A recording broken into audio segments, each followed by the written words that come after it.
Honey, wake up! New Marvel Snap loot boxes just dropped. Spotlight caches are on their way to Marvel Snap soon. Let's take a look at what exactly those are, and what they mean for collecting cards in Marvel Snap. I'm going to give you some of my opinions as well as compare some numbers on how this works out versus the previous system that we have been using for acquiring Series 4 and 5 cards in the game. Let's jump into it. Spotlight caches are going to be the new way that players will primarily earn Series 4 and 5 cards in Marvel Snap. They'll be found on the collection level track, just like normal caches and reserves, and they'll appear every 120 levels or one every 10 boxes that you're opening as you progress your collection level track higher. The new way these spotlight caches differ from the existing caches and reserves that we have is their contents essentially change every single week. At the start of the week, when a new card releases, the contents of spotlight caches that you can be opening will refresh with 4 items in them. One of these is going to be the brand new card. In this example here, that's a future card, Jean Grey. There will be 2 other cards that are existing Series 4 and 5 cards, and then there's going to be a generic 25% chance of any other Series 4 or 5 card that exists in those card pools. At this point, the gears in your head are starting to turn a little bit, I'm sure, thinking about what this system means for you getting specific new cards. Well, for starters, it means if you're lucky, you can open one of these spotlight caches and just get the new card right away. But it also means this is a variance game and it could take you more than one to get the new card. It is worth noting that you can't open any of the things in your initial spotlight cache for the week more than once, meaning that if you want to guaranteed get the card and you're as unlucky as you could possibly be, it will never take you more than 4 spotlight caches in a given week to open a guaranteed new Marvel Snap card. One of the important things to note about these spotlight caches is that, like other caches and reserves, you're not obligated to click and open them when you hit them on the collection level track. What this means is, at a base level, you can kind of interface with the system in the same way that you interface with collector's tokens now, in that you get about enough collector's tokens to get one new Series 5 release guaranteed from the token shop per month. But now, in a month, you're going to be having 4 spotlight caches opened along the way. And if you save all of those caches to open in the same week when there's a card that you want to guaranteed open, you're guaranteed to get it. You also have the ability to run hot with this new system and use fewer than your full 4 caches for the month to get that card. Even if you run poorly under this system with the spotlight caches, you're still not getting just that one card. You're also getting 3 other things with it, which are likely cards depending on what the rest of your collection looks like. Now, you should note I said you'll most likely get other cards with the card that you actually want when opening these boxes, because what exactly you're getting is going to depend on the state of your collection and what else is running with the new card that week in the spotlight caches. In the initial cache, whatever cards you already have, so in this case, Null and Living Tribunal, if you owned both of those cards already, they would instead be a spotlight variant inside of the cache. Meaning if it takes you 4 caches to get to the new card, Jean Grey, when she releases, you would open 2 variants, Jean Grey, and a random other Series 4 or 5 card. That random other Series 4 or 5 card, though, also has a chance to be a variant of a card that you already have. So in a way, the bigger your collection is under this new system, the less likely you are to get more cards with the specific new card that you're pulling for. At surface level, that sounds pretty bad for players that have larger collections. But I think, again, when you think about how this new system compares to the previous one we were working under, it's still more stuff for those players with large collections. Previously, you just took your 6,000 collector's tokens you got in the month and you bought just the new card release. Now, even though there aren't other cards for me to get with that new card release, I'm still getting that new card release for free with the 4 boxes that I saved up over the month, but I'm also getting 3 variants with it. It's also worth noting that, again, that's a worst case scenario outcome. A lot of the time, you're only going to need to open 2 boxes to get the new card. Sometimes you'll only need to open 1 box. But even the absolute failure worst case scenario ends up with me in the exact same position, getting 1 new card for the month from the collection track for free, but it also comes with 3 variants.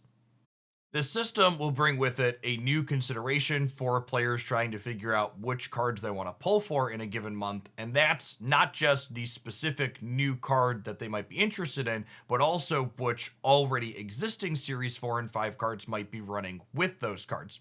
Second Dinner has shared that at the start of a given season, they'll not only share which cards are releasing in which weeks, but also which cards are coming with them in the Spotlight caches. This means if you're torn between getting 1 new card or the other, considering which other cards are coming with that card could be a very important tipping factor as to which of the cards you open your Spotlight caches to pull for.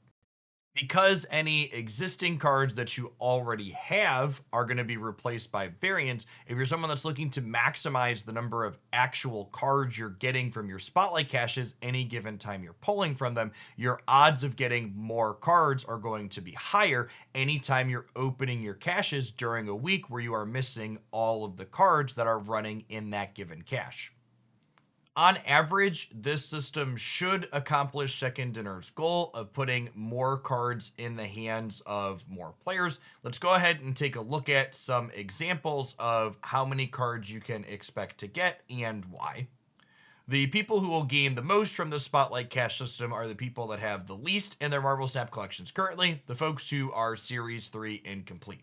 Under the previous system, you got 9 Series 3 cards, 1 Series 4 card guaranteed from your collection track, and then you got approximately 4,000 tokens, which you could turn into another card via the token shop if you used your gold in a given month to buy additional collector's tokens via bundles like Token Tuesdays.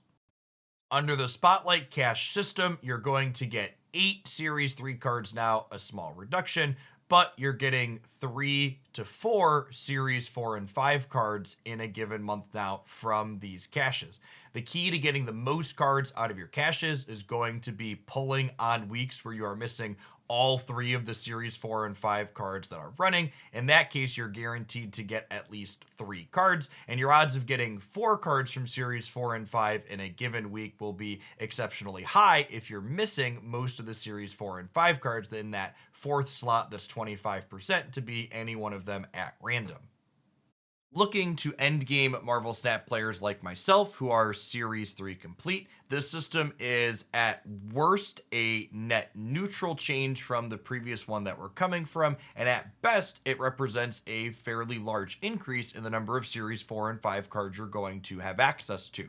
Again, the devil is in the detail of which Spotlight caches are you pulling on. To optimize the amount of raw new cards you're getting, you're going to want to make sure you're opening your Spotlight caches on weeks where you're missing 2 or all 3 of the cards that are contained in it, because that gives you the highest likelihood of getting a card that you're missing. There's always going to be that 25% chance of getting a random Series 4 or 5 card, which could be one that you already own. So the likelihood on whether or not that's a card or a variant for a Series 4 or 5 card you already have is going to be determined based on how many Series 4 or 5 cards that you're missing.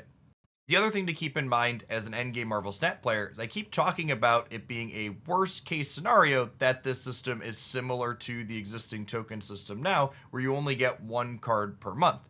There's going to be weeks where you have 4 Spotlight reserves saved up and you know you want the cards. You're like, okay, I'm going to open my boxes and get the card. And instead of getting the card on your last Spotlight cache, you're going to open the first one and the card's going to be there. And you're going to have 3 left over to use towards the next time you want to open a new card. On average, even players like myself that are collection complete are going to have an easier time getting new cards when they release with this new system, and we're going to get extra variants alongside them to boot. The last important thing to talk about as Marvel Snap transitions to this new economic system, and you might have noticed this in the small detail text at the bottom of this slide, as well as this one for Series 3 incomplete players, is that the number of collector's tokens you're going to be getting in a given month free to play is decreasing dramatically. Series 3 complete players will be getting about 800 collector's tokens a month from the collection level track under this new system, while Series 3 incomplete players will only be getting 400. This makes it clear that collector's tokens, while they're a system still in the game, are not the primary means of acquiring Series 4 and 5 cards once these spotlight caches roll out. I think this is probably fine overall since the caches are equating to more cards for everyone than the token system was doing, but it is worth pointing out that while players are getting more total cards, they are losing a bit of agency because if there's a particular card from Series 4 or 5 that you're interested in getting, if you don't have tokens available to you, which are coming much more slowly, you have to wait for one of those cards to appear in one of these spotlight cache runs to have a likely chance of acquiring it.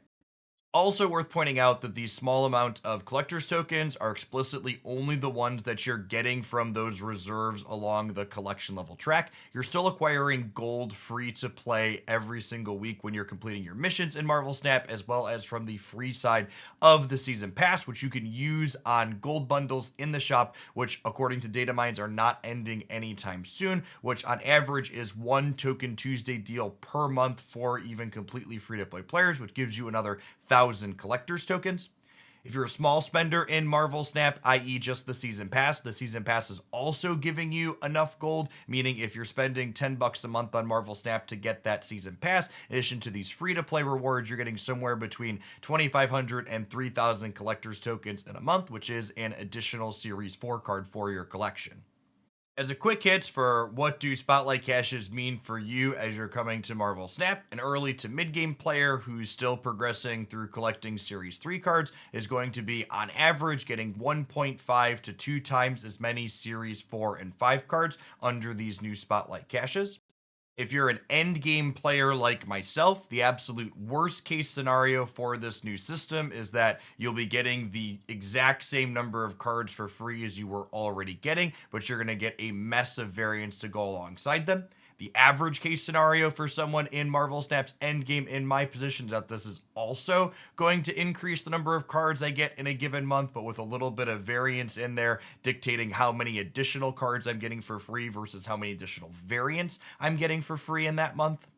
To move into some things that are definitely my opinion on these changes that are slated for coming to Marvel Snap. The first is that upgrading cards is fun, and I'm excited to be excited about upgrading my cards again. Getting inked and gold splits as I play with cards a lot on variants that I love has always been something that I've really liked, but the fact that my collection level didn't really matter for acquiring new cards made that experience feel a little bit less worse because I wasn't getting anything out of upgrading those cards other than just the upgrades themselves. So, as someone who really enjoyed that aspect of Marvel Snap's early and mid game, I'm looking forward to this new Spotlight Cache system bringing that experience back to Marvel Snap's endgame, where my collection level is again a meaningful way for me to be acquiring cards. I think overall, I expect Spotlight Caches to improve the Marvel Snap collection experience for most players, myself included. That being said, I don't think they fix every problem with the Marvel Snap economy, and there's one big one that I think they really don't fix that the second inner team is going to need to figure out a way to address, and that's hoarding resources. Currently, one of the most common questions I get asked as a Marvel Snap content creator is, Jeff, is this new card releasing something that's worth spending my collector's tokens on? And it feels like there's a lot of decision paralysis among players where they just don't want to spend their resources in case there's something new and better coming up on the horizon. The fact that you can hold these spotlight caches is nice because it means you can guarantee pulling a card in a given week, but it also brings with it a new dynamic in terms of what players need to min-max to feel like they're being optimal. It's no longer going to be as simple of a calculation as, hey, Jeff, is Spider-Ham a card worth spending my resources on? In the future, you're going to have to be asking yourself, hey, Jeff, is Jean Grey worth opening my spotlight caches to acquire if I already have two of the cards that are in the cache with her? Is Jean Grey worth opening if I only have one of the cards in the cache with her? Those types of calculations are ones that players are going to have to think about, as this will be a new most valuable resource in the game that they're going to want to think about spending wisely. It looks like I've been rambling on this topic for almost 15 minutes now. Hopefully, I was able to explain it clearly and concisely in a way that you understand. If you do have any questions about how this system works, drop a comment down below and I'll do my best to help you out. I'd also love to know your thoughts on this system as it's proposed to be implemented. Do you think this is going to make your Marvel Snap collection experience better? Do you think it's going to make it worse? Why? As always, thanks for making it all the way through to the end. If you enjoyed my musings on this topic, be sure to snap that like button and make sure you're subscribed to the channel. I post Marvel Snap game news updates like this one, as well as deck highlights and other tidbits 7 days a week. I'd love to see you back again sometime. For the rest of the day, though, happy snapping.